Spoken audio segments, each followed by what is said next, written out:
Olá, meu nome é Paulo Cogos e eu quero fazer essa live para expressar a minha opinião a favor dos caminhoneiros e contra a greve. Como isso é possível? Eu sou a favor dos caminhoneiros como parte do povo que eles são, mas não a favor deste classismo dos caminhoneiros, como esse movimento político pretende dividir a sociedade brasileira. Não é isso que eu defendo. Então, eu defendo os caminhoneiros pelo fato de que eles sofrem injustiças que são contra eles perpetradas. E eles possuem reivindicações justas. A primeira, obviamente, é o preço artificialmente alto do óleo diesel. Por que esse preço é artificialmente alto? Por diversos motivos. E boa parte deles é intervenção coercitiva do Estado. Nisso os caminhoneiros estão completamente certos em pedir que seja feita justiça. Um dos motivos, obviamente, são os impostos. Imposto é roubo, precisa ser cortado. O outro é o custo Brasil. O custo Brasil é alto. A vulnerabilidade do mercado brasileiro aos choques macroeconômicos internacionais, se é que dá para falar em macroeconomia, mas não vem ao caso agora, é também causado pelo fato da Petrobras indexar o preço do combustível a esses choques internacionais de forma valvular, permitindo que o preço suba, mas não que o preço baixe. E o Brasil não deveria ser vulnerável a esses choques internacionais, já que nós temos como uma das nossas poucas vantagens esse isolamento geopolítico. E o custo Brasil também é devido à ausência de uma malha ferroviária decente nesse país. E o modal ferroviário é muito mais conveniente, economicamente falando, a longas distâncias. E o Brasil é um país de dimensões continentais, obviamente, o modal ferroviário seria o ideal. Mas por que nós não temos ferrovias no Brasil?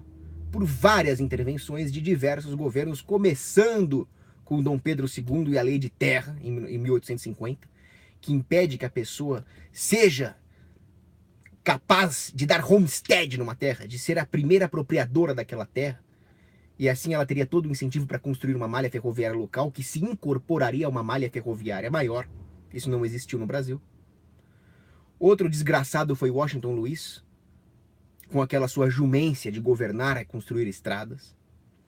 Passou por Getúlio Vargas, e talvez o pior tenha sido Juscelino Kubitschek, com aquela sua falaciosa teoria dos polos econômicos, que dizia que não, nós temos que investir na malha rodoviária, porque isso vai atrair capital para a indústria automotiva, isso vai fazer o Brasil ficar em patamares de primeiro mundo, porque vão vir indústrias de autopeças, vão vir indústrias de asfalto.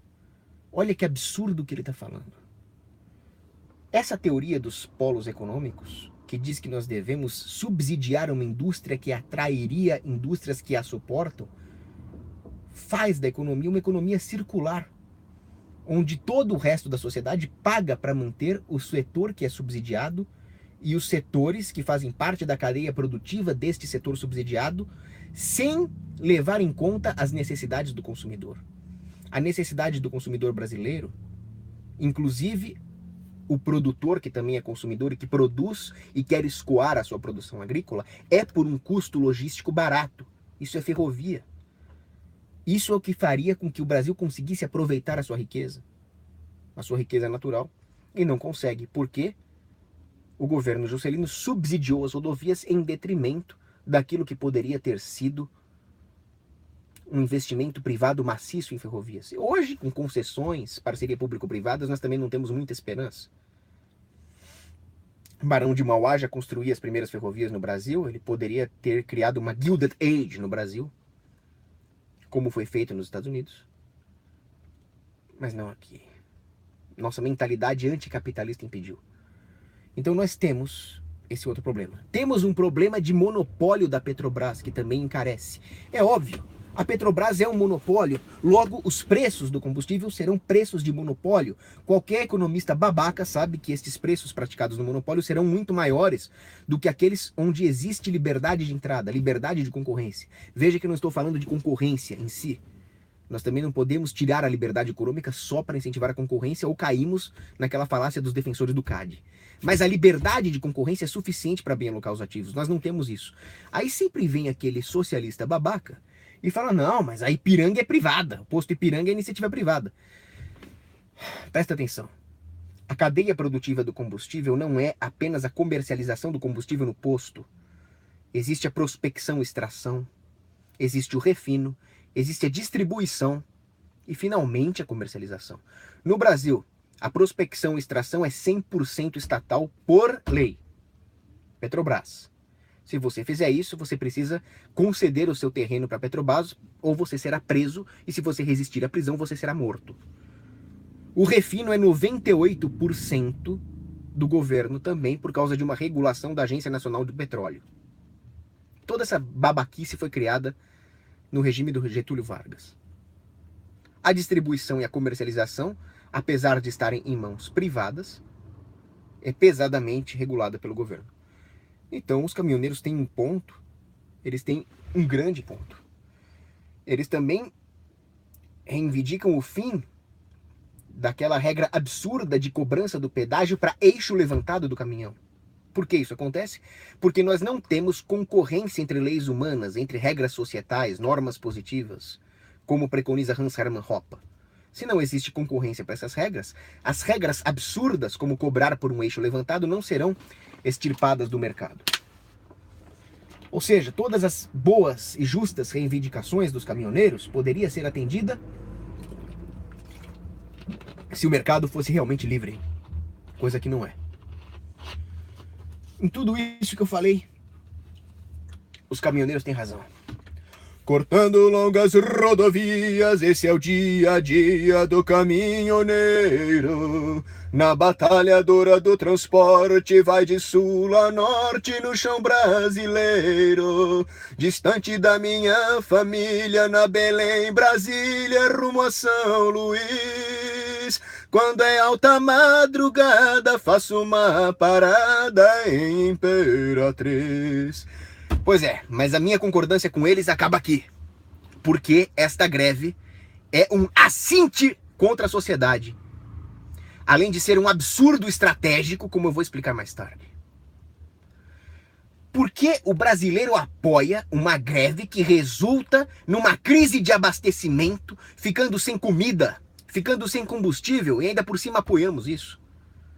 Como o brasileiro cai numa armadilha dessas, inclusive a direita, inclusive os libertários? É difícil explicar, porque o brasileiro é realmente um caso a ser estudado. Mas é possível fazer alguns devaneios. Plínio Corrêa de Oliveira, grande homem, mas ele cometeu um erro. Ele disse que o brasileiro é pacato. Eu discordo. Não é que o brasileiro é pacato. O brasileiro é despreocupado do longo prazo. Essa é a verdade. O brasileiro se preocupa muito com os seus, mas ele dificilmente consegue extrapolar esta empatia para uma categoria ontológica maior. O ser humano, por exemplo. O brasileiro é extremamente gregário. Essa característica do brasileiro, ela tem aspectos positivos e negativos. O brasileiro dificilmente se intromete na vida dos outros como fazem os ingleses, como fazia o Império Romano. Por outro lado, ele também dificilmente se mobiliza de forma espontânea e ordenada em prol do próximo, como fizeram os poloneses, ou como fizeram os chilenos e os argentinos na sua luta por independência. Por outro lado, como o brasileiro pensa a curto prazo e gosta de levar vantagens a curto prazo, ele é muito vulnerável à manipulação política. O Plínio Corrêa de Oliveira dizia, não, o brasileiro é pacato, mas se você quiser ver um brasileiro se mobilizar e abandonar a sua pacatez, é quando esta pacatez é ameaçada. Não é bem assim. O brasileiro é capaz de fazer isso se ele enxergar nisso uma aventura, para usar um termo de Sérgio Buarque de Holanda, capaz de garantir-lhe vantagens no curto prazo. É por isso que o brasileiro apoia uma greve. Não é por uma extrapolação da empatia, mas é porque ele enxerga uma oportunidade de obter vantagens no curto prazo. E porque lhe falta empatia com aqueles que estão sendo prejudicados por uma atitude intrinsecamente antiética, que é a greve. É aí que eu discordo do grande Plínio Corrêa de Oliveira. Por que essa greve é antiética? É simples. Há violação de contrato privado. Você concordou em transportar uma carga, você não pode agora fraudar aquele que te empregou. Não, mas o dono da transportadora concordou? E o cliente? Você entregou aquilo que o cliente pediu ou você defraudou o seu cliente? Só aí nós já temos uma violação da ética. Sem falar, é claro, na maldade com a população. Deixar as pessoas sem comida e sem combustível. Sem falar ainda na agressão contra aqueles que tentaram furar a greve. Eu vi casos assim, o caminhoneiro foi... Bom, os preços estão altos, se eu entregar a minha mercadoria eu terei lucro. Mas os caminhoneiros foram lá e quase lincharam o pobre coitado. O que é isso? Completamente antiético. Como é que um libertário, como é que um conservador apoia esse tipo de violação moral?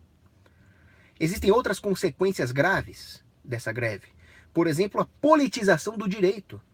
Ao invés de lutarmos tendo em vista que esses direitos são intrínsecos à natureza do homem, nós estamos assumindo que os direitos são concessões políticas, excludentes entre si, o que gera uma cisânia social, agravada ainda pelo fato de que o governo não pretende cortar impostos sem fazer outros setores pagarem esses impostos. Eu sou a favor de cortar imposto do combustível, do setor petrolífero, claro que sou. Eu sou a favor de qualquer isenção tributária, eu sou a favor de isenção tributária para puteiro.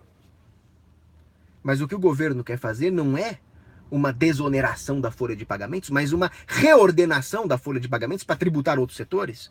Então isso vira uma guerra civil ideológica. Isso nós não podemos permitir.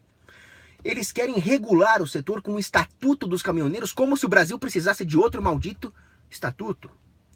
Eles querem preço mínimo para o frete. Isso vai acabar com a capilaridade logística desse país.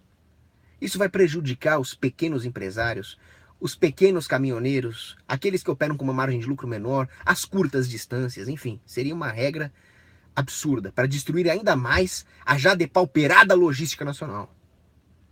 Sempre tem aquele ingênuo que fala, não, finalmente nós temos alguém que está se mobilizando para cortar impostos. O libertário virgão nunca fez nada nesses anos, agora é o caminhoneiro que vai fazer. Mesma ingenuidade daqueles que dizem que o Tea Party faz alguma coisa. Não, você seria contra jogar o chá dos navios lá em Massachusetts no mar? Sim, eu seria contra. Porque se você não sabe, quando os americanos invadiram os navios britânicos em 1773 para jogar o chá na água, eles não estavam se revoltando contra pesados impostos coloniais. O que aconteceu ali é que os britânicos eliminaram um dos impostos que era pago pela East India Company, para que o chá britânico pudesse concorrer com o chá contrabandeado de outras regiões. E os americanos não concordaram, não porque eles eram contra a taxação, eles queriam que a East India Company pagasse a taxa. Eles eram contra aquilo que eles falavam taxation without representation. Então o problema não é a taxação para eles, o problema é a taxação sem representação. O problema é não haver uma legitimidade do governo, como se governos fossem legítimos. Aqui é a mesma coisa, por que você acha que aqui vai ser diferente? Aqui há uma briga por controle de preços. É principalmente isso que a liderança da greve quer, controle de preços. Eles querem que o governo tabele e fixe o máximo para o preço do combustível. Controle de preços é uma coisa que devia dar pena de morte. Em qualquer economista de esquina sabe que controle de preços é a pior jumência que você pode cometer no âmbito econômico. E é isso que os caras estão defendendo. Nós temos nesse país um louvor constitucional grave, muito grave. Porque nós estamos apoiando uma greve, uma quebra de contratos que resulta em desabastecimento do povo, negócios são perdidos, empresas perdendo dinheiro todos os dias, cursos sem alunos, pobres que não têm como chegar ao trabalho para trabalhar, para oferecer o seu trabalho. O pobre está sofrendo. Não, você não tem solidariedade com os caminhoneiros? Eu tenho solidariedade com o povo. Com os caminhoneiros enquanto povo, não enquanto classe política. Mas nós toleramos isso. Nós toleramos que seja feito isso contra o nosso povo. E se fosse um sonegaço? Ninguém mais paga imposto. Vamos quebrar os radares de trânsito. Isso eu seria a favor. Aí eu falar que não, isso viola a Constituição. Quer dizer que para vocês um pedaço de papel escrito por comunistas em 1988 vale mais do que a alimentação das crianças? Do que o emprego do pobre? Para mim é o contrário. Nós temos uma péssima estratégia. Nós estamos em guerra contra o Estado, eu concordo. Nós temos que destruir o Estado. Mas numa guerra, a logística é importante. Existia um almirante americano, Hyman Rickoner. Ele é o pai da propulsão nuclear americana. Ele dizia: o ato de fazer guerra consiste em ser logisticamente viável. Na nossa guerra contra o Estado, uma greve de transportes que deixa a população sem recursos essenciais como comida e combustível não é logisticamente viável por definição. Ou seja, não é uma boa forma de fazer guerra, muito menos uma guerra contra o Estado. Um outro problema: não é ético. Existem doutrinas da guerra justa. Quando é justo fazer uma guerra? É justo fazer uma guerra se o inimigo é injusto, se o inimigo está te atacando, enfim. E um dos pontos da guerra justa é que os seus meios de guerra, as suas armas, as suas táticas, não causem danos desnecessários à população. Excessivos, desnecessários, enfim, existe muito debate sobre isso. Numa guerra contra o Estado, é inaceitável que nós causemos deliberadamente um dano contra o empregador, o fornecedor, o cliente e o povo que está aí sem comida e sem combustível. Agora, graças a Deus, a situação está se normalizando. Mas isso não atende aos critérios de guerra justa. Mas como eu disse no começo da live, o brasileiro é muito imediatista. Ele pensa muito a curto prazo. Ele não consegue entender que é preciso esforço, é preciso virtude, é preciso tempo. Ele não consegue entender que essas coisas nunca vão realmente emergir na sociedade, criando um arcabouço sólido para a conquista da liberdade, se nós aceitarmos esse grau de violação da ética. Anthony von Leeuwenhoek, ele é o pai da microbiologia. Ele escreveu a Carta à Sociedade Real Inglesa. E na capa no frontispício dessa carta que ele escreveu, havia um homem trabalhando, empurrando uma pedra, e ele era ajudado por uma figura que tinha uma barba, né? E uma foice. Aquela figura era o tempo. O que é aquilo? Aquilo é persistência. Aquilo é a necessidade do homem ter a audácia de persistir à intempérie do tempo. Ou seja, é o longo prazo. A pedra não vai chegar, aquela pedra que o homem está empurrando não vai chegar onde ela tem que chegar hoje. Ela vai chegar depois de uma construção de um arcabouço cultural e moral que requer essa mesma espera. Não, vamos fazer greve, vamos deixar o povo morrer de fome. Isso não vai servir. Victor Pinchuk dizia que a cultura, a arte e a liberdade, estas sim podem mudar o mundo para melhor, não a política. Mas nós nunca buscamos o socorro da arte, da cultura, da política, muito menos da moral. É sempre a política. É sempre a política. É sempre a política. Isso não vai mudar nada, isso vai piorar as coisas. Onde é que vocês querem chegar com isso? É uma ideologização. Tudo é ideológico. Pró-caminhoneiro, contra caminhoneiro, pró-greve, contra greve. E com isso nós abandonamos a nossa intuição moral.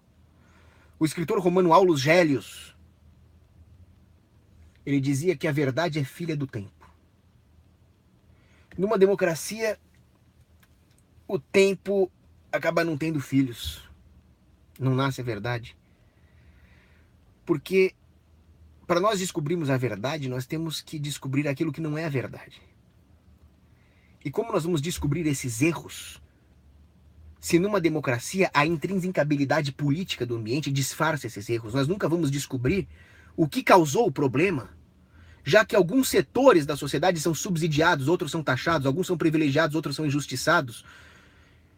Tudo isso gera erros que se espalham por todos os setores. Depois nós não sabemos se o problema foi taxar esse, subsidiar aquele. Enfim, a democracia camufla os erros e a verdade não emerge do tempo, a não ser que nós acordemos para a verdadeira guerra contra esse sistema, contra a democracia, contra a política. E não é apoiando greve Não é apoiando a politização de um setor, controle de preços, mais monopólios, mais estatutos, sindicalização, já pensaram nisso? Mais regulação, que nós vamos conseguir descobrir onde está o problema. Nós só vamos agravar o nosso problema enquanto nós pensarmos assim. Alguns podem até dizer que eu não estou sendo pragmático. Aí eu poderia remeter, agora eu vou pegar pesado, tá? Agora eu vou entrar aqui com artilharia pesada. Wegelin. Isso aqui é artilharia nuclear. Wegelin dizia, algumas coisas podem até parecer pragmáticas, mas elas são construídas no ar sem um lastro metafísico. Se nós não levarmos em conta o fato de que por pertencermos a uma classe ontológica humana, aquilo que é ruim para o caminhoneiro é ruim para nós, aquilo que é ruim para o povo é ruim para o caminhoneiro e assim por diante, estou me referindo aqui ao longo prazo. Enquanto nós não entendermos isso, nós vamos continuar caindo na armadilha da politização e da ideologização do debate. Isso vai nos destruir. Enfim, é por isso que eu sou contra a greve. Qual a solução? A solução é se ater aos princípios morais. Nós somos contra os impostos porque eles são imorais. Somos contra monopólios porque eles são imorais. Mas nós não permitiremos quebras de contrato, deixar o povo passando fome. É só isso.